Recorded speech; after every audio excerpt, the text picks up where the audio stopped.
आईशी असं बोलतात का? ते आपल्या भल्यासाठीच बोलत आहेत, रोहितने समजावून सांगत रियाला म्हटले. त्याऐवजी रिया रोहितवरच रागावली. तुम्ही तर आईंचे लाडके आहात ना, कळत नाही मम्मी जी इतकी काटकसर का करतात? प्रत्येक गोष्टीत त्यांची टोकाटोकी मला अजिबात आवडत नाही, समजलात? रोहित अजूनही तिला समजवायचा प्रयत्न करत होता. रिया त्यांच्या प्रत्येक टोकाटोकीत आपले भलेच दडलेले असते, पण रिया समजून घेण्याच्या मनस्थितीत नव्हती. उलट अधिकच चिडचिड करत होती.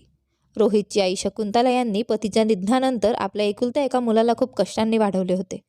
आर्थिक तंगी असतानाही रोहितच्या प्रत्येक आनंदाचा विचार त्या करायच्या. रोहित मोठा झाल्यावर शकुंतला यांनी त्याच्या डोक्यावर सेहरा बांधण्याचे स्वप्न पाहिले होते.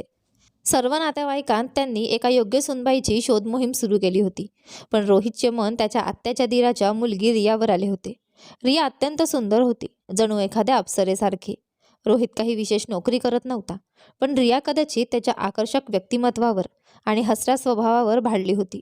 दोघेही एकमेकांसोबत फिरायला जाऊ लागले, उद्यानात वेळ घालवू लागले आणि चित्रपट बघत होते. दोघांचे प्रेम घरच्यांपासून लपून राहिले नाही. शकुंतला यांना हे कळाले तेव्हा त्यांना यावर कोणताही आक्षेप नव्हता, कारण त्यांना मुलाच्या आनंदातच आपला आनंद दिसत होता. मात्र मनातून त्यांना इच्छा होती की त्यांनी एका गुणी आणि सुसंस्कृत सुनेला घरात आणावे.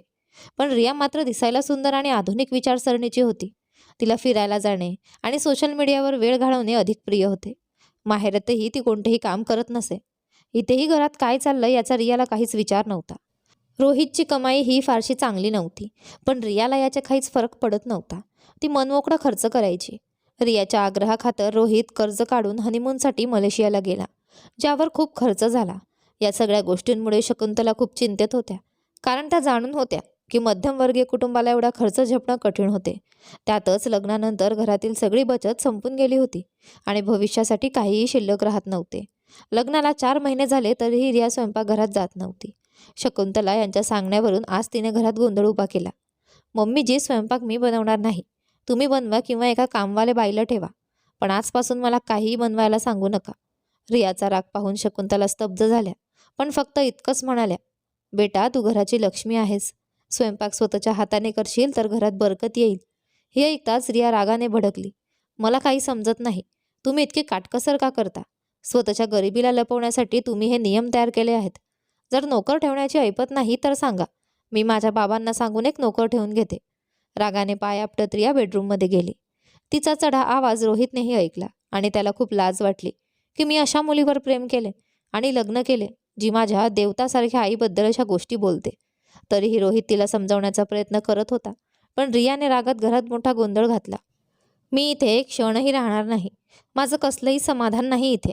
सारखं काही ना काही, सुनबाई स्वयंपाक कर, भांडी घास, कपडे घडी कर. इथे तर मी शांत बसून माझ्या आवडीचा चित्रपटही पाहू शकत नाही. रागाने काहीही बडबडत रियाने आपल्या बॅगमध्ये कपडे आणि दागिने कोंबले आणि आई मुलाला काहीही न सांगता माहेरी निघून गेली. रोहित सुन्न होऊन पाहत राहिला. सौंदर्याचं आकर्षण आज त्याचा जीवनाचा मोठा फास बनले होते. तुम्हाला याबद्दल काय वाटते कमेंट करून नक्की सांगा. तुम्हाला कथा आवडली असेल तर व्हिडिओला लाईक करा. तुम्ही चॅनलवर नवीन असाल तर सबस्क्राईब करा आणि हो, नोटिफिकेशन बेल दाबा, जेणेकरून पुढील व्हिडिओची अपडेट तुम्हाला सर्वात आधी मिळेल. धन्यवाद.